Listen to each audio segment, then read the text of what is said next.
L'acteur de Demain nous appartient Maël El Ajaoui, réagit au retour de Vanessa, son ex, qui est tueuse en série. Il évoque également le tremblement de terre qui a touché le Maroc où vivent ses parents. Dans l'épisode de ce lundi 11 septembre de Demain nous appartient, le personnage de Georges, incarné par Maël El Ajaoui, va être une nouvelle fois rattrapé par son passé avec le retour dans sa vie de la dangereuse Vanessa, son ex. Alors qu'elle avait quitté Sète pour Buenos Aires en Argentine, la tueuse en série a squatté le lycée. Serait-elle responsable de l'explosion? Maël El Ajaoui évoque le retour de ce personnage qui risque de faire trembler Sète.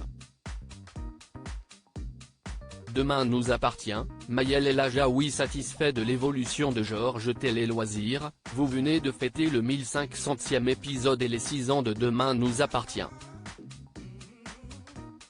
Quel bilan tirez-vous de cette aventure? Maël El Ajaoui, je suis toujours surpris de ce qu'écrivent les auteurs. Je ne suis jamais là où je pense que l'on va être. Pour un acteur et pour un homme en général, c'est quand même ultra intéressant au quotidien d'être sur un projet qui t'emmène parfois sur des routes qui n'étaient absolument pas imaginables quelques mois ou quelques années en arrière. Que pensez-vous de l'évolution de votre personnage? Il est arrivé, il mangeait des burgers et les kebabs, aujourd'hui, il a un costard 3 pièces, il rit. L'ascenseur social a bien marché pour lui, si je peux me permettre. Il a des responsabilités, de l'assurance. Georges n'était pas du tout comme aujourd'hui. Il n'a rien à voir avec ce qu'était le personnage quand il est arrivé avec ses lunettes et du ketchup sur le nez. Demain nous appartient, Maël El Ajaoui évoque le retour de Vanessa dans l'épisode de ce lundi 11 septembre, Georges va découvrir que Vanessa est de retour à Sète. Comment va-t-il réagir? Il est comme quelqu'un dans la vraie vie, il est hyper surpris et en même temps, il a beaucoup de souvenirs qui lui reviennent en tête puisqu'il était réellement et sincèrement amoureux de cette femme. Il l'a vraiment aimée, il a passé des moments de fou avec elle. Il se voyait vraiment faire sa vie avec elle donc il y a un côté un peu dur à encaisser pour lui. Il sait aussi que c'est quelqu'un qui a fait énormément de mal, que c'est un monstre. Il se demande, qu'est-ce ce qui va se passer? Qu'est-ce ce qui lui arrive? Est-ce que c'est un rêve ou un cauchemar? Dans quel état d'esprit est Vanessa? Doit-il craindre pour ses proches, et en particulier Mona, sa mère? Vanessa n'a pas bougé d'un iota, elle est vraiment amoureuse et folle de Georges. Et donc c'est vrai que par amour on peut faire des folies. Parfois, elles sont jolies, parfois, elles ne le sont pas.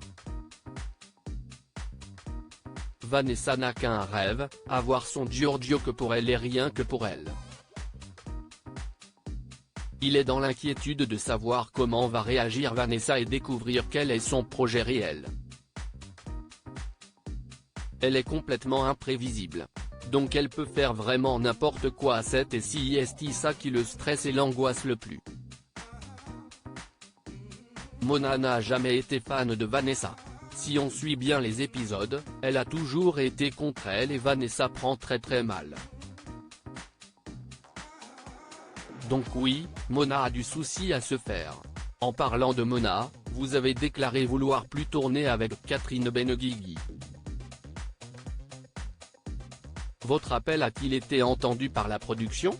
C'était un appel en 5G donc le réseau était bien passé avec les auteurs, il rit.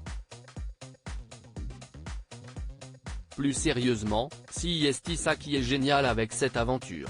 TF1 et Newen Studio nous aident là-dedans.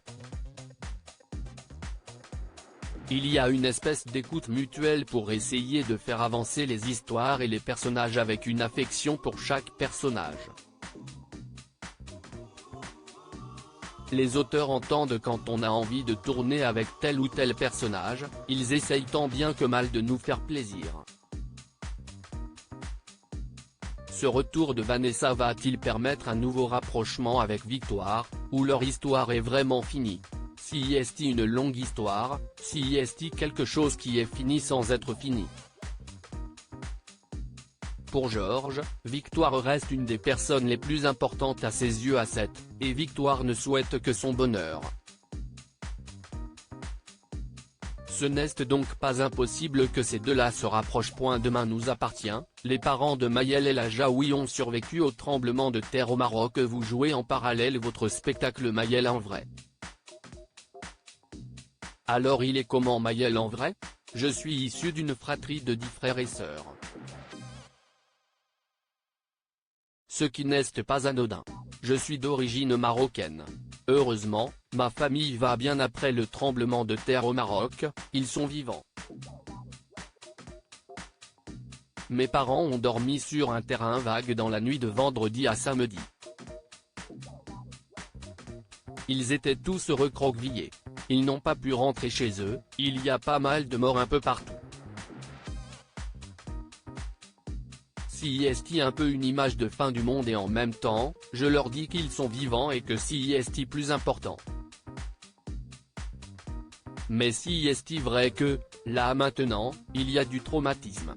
Il y a des images qui sont bien ancrées dans les têtes. Je ne profite pour apporter tout mon soutien au nom de TF1 et la série aux Marocains. J'ai une grosse pensée pour eux. Je vais normalement faire un petit gala avec Gad Elmaleh pour le Maroc.